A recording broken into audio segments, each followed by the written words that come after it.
Hi, welcome back. The third thing in this series of what are we fighting for is to fix the broken CPF retirement scheme. I shared with you in the previous videos how badly it is broken. And I'll tell you something, the phrase often spouted by many elderly Singaporeans, they always say this when we knock on the doors, when we meet them at hawker centers, when we even meet them in the shopping centers. They say it is better to die than to fall ill. And I'm saying this because an elderly lady held my hand and she was not even able to stabilize her movements. And she was holding my hand, and that's when she said these words, "Palji, it is better to die than to fall ill." That were her words. And this speaks multitudes for the plight of aging Singaporeans.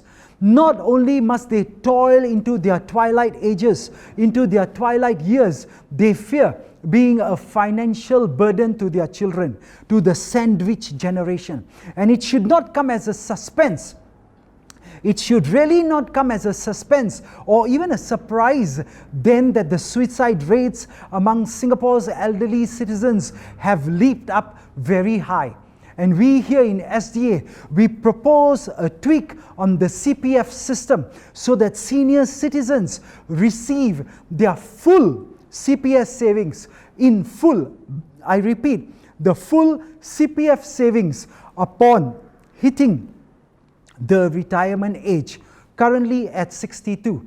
Now it used to be 55, my dear friends, let's remind each other. We were promised a full return at age 55. Now it has come to 62, and we will push that the full retirement sum be returned to all Singaporeans currently at the retirement age of 62.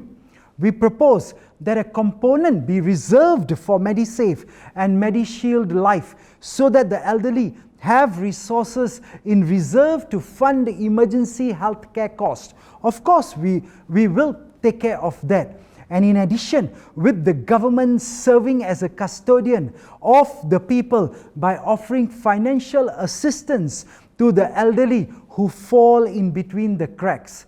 This is only right. I repeat, this is only right, seeing that Singaporeans' wealth, or the whole of Singapore's wealth, not the people but the country's wealth, is built upon the collective contribution of each generation, especially our pioneer and Merdeka generations. We owe this to those people. It is only right we take care of them.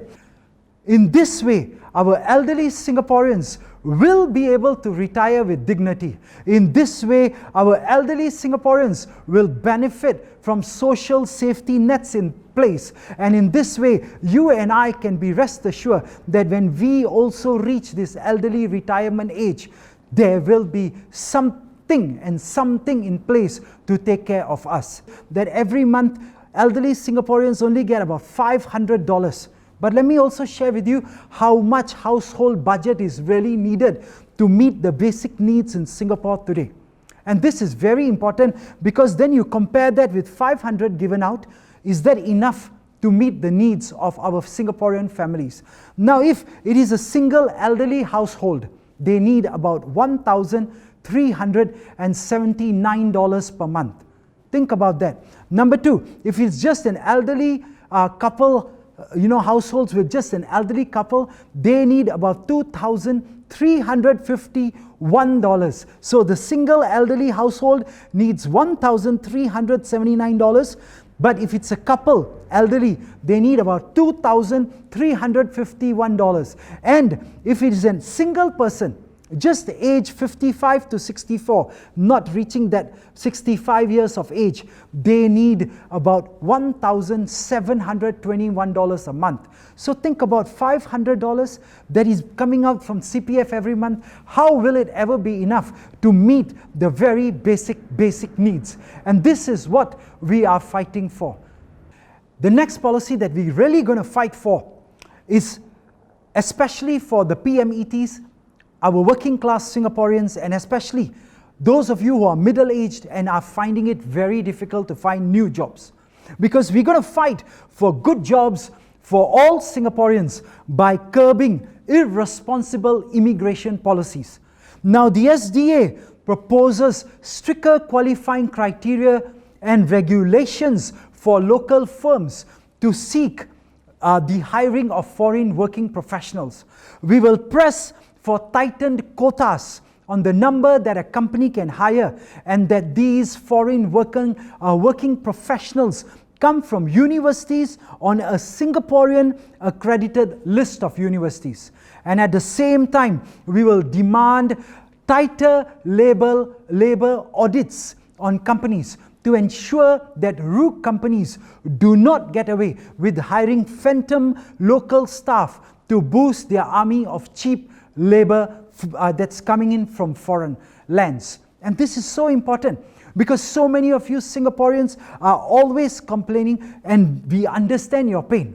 So a vote for SDA, I remind you, is a victory for all common Singaporeans like you and me. A vote for SDA, I repeat, is a victory for all common Singaporeans like you and I.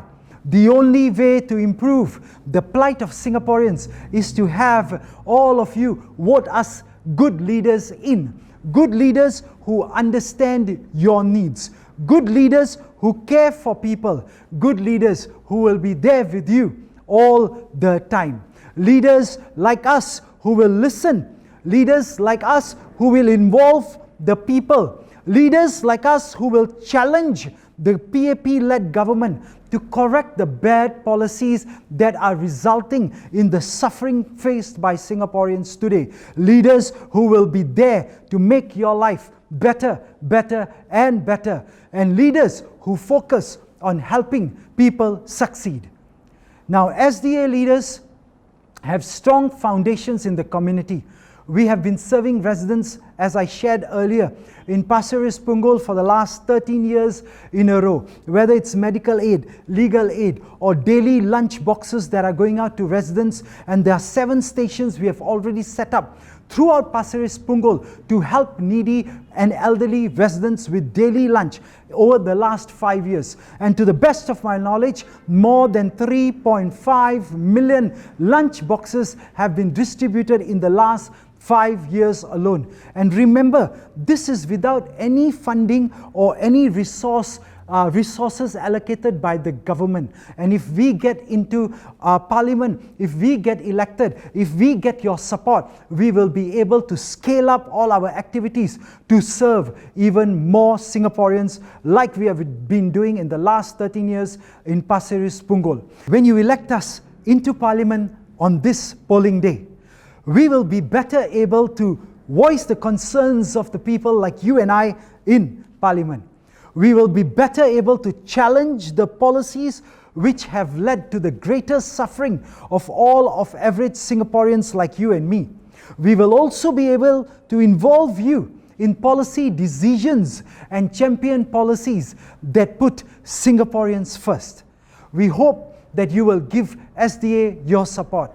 Give us an opportunity to be your voice. Give us an opportunity to be the voice of many Singaporeans who are unable to voice their pains, their daily anxieties and their concerns. We, the SDA, will always be on your side. The Singapore Democratic Alliance will be always with you. We will be always for you. And the most important thing, Singapore Democratic Alliance will proudly serve you, because Singapore, my land.